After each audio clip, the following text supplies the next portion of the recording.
was Christian. So the Bible, Old Testament, identified what are evils, what are okays, etc. So now when we take away the Bible, how do we determine what's good and what's wrong? Evil. Democracy. We have a principle here. Democracy, where the majority agree on something, that's what's good. If the majority don't agree, they feel otherwise, then that's what's bad. That's our principle. What that does, of course, is it removes any solid basis for morality in the society. Because if the majority feels something is good today, it's good. If they think it's bad tomorrow, it becomes bad. What was bad today can become good. So, where is your basis? And that's exactly what has happened in the society. That the values that were held have been turned upside down.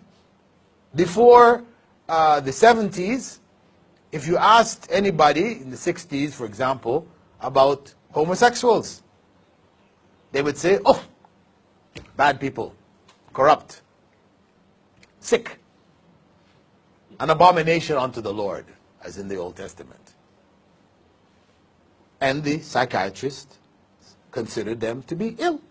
They had all these treatments in their psychiatric manuals, you know, electric treatment, drug treatments, all kinds of treatments for them.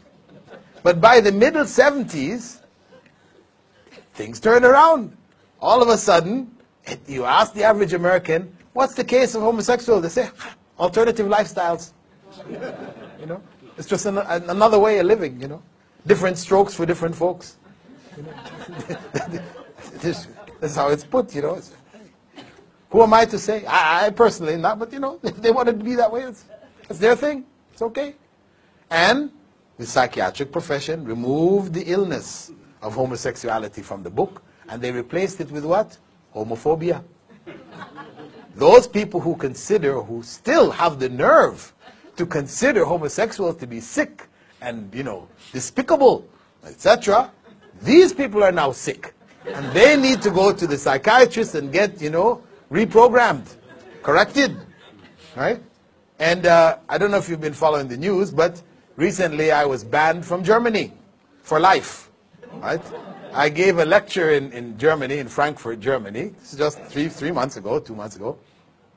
And alhamdulillah, big public lecture. After it, 17 Germans accepted Islam. Alhamdulillah.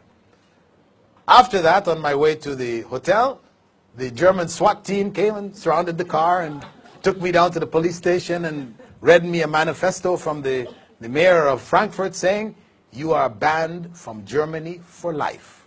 Why?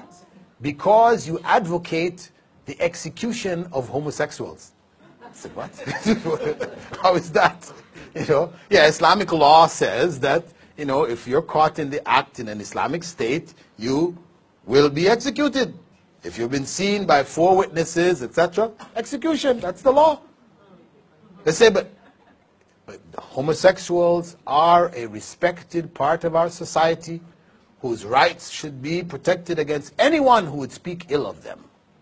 You know? And we fear that you, even though, yes, you're saying that you don't call for their execution, that this is Islamic law, but we fear that at some time you may say this to the young people and tell them to go out and kill homosexuals. So therefore we will ban you for life. You know. So, Allahu Akbar. You know, this is their position. And of course, you know, this is just an ongoing saga with the homosexuals. So if you go on YouTube and you click Islam and homosexuality, there's only one lecture, mine. I gave one lecture, a part of a series of lectures, which basically was in defense of Islamic law and its rulings concerning adultery, you know, theft, etc. You know, it talked about many other things, but among them was homosexuality and its punishment in Islam. It was a lecture given in defense of Islamic law. It looked at all of the arguments of the homosexuals. They like to say, you know, it's nature, it's in nature. It's not unnatural like you all are saying. Because we can find a fish off the coast of Japan who, when the male mates with the female, he now starts to act like a female. So the other males come and try to, mate with him, and that way they don't get to his female. Yeah, there's a fish like that off the coast of Japan. And there's also a butterfly in South America that does the same thing. So he said, it's not unnatural. So I said there that, okay, we also have the black widow spider. The black widow spider, when she finishes mating with her husband or mate, she kills him and eats him. So is that okay now? We say it's natural for wives if they, have that inclination to kill their husbands and eat them. So I went through their genetic arguments and all the different arguments, and I showed that they were false. So I've attacked the homosexuals according to their, judgment, because it is not for them. It's not enough to say, well, okay, we accept you.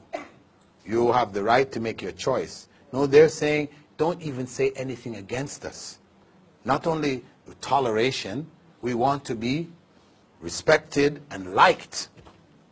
And they have now introduced into the educational systems of the West. In the States, kids in grade 1 on the East Coast have a book which is called My Two Dads. Yeah, grade 1, My Two Dads.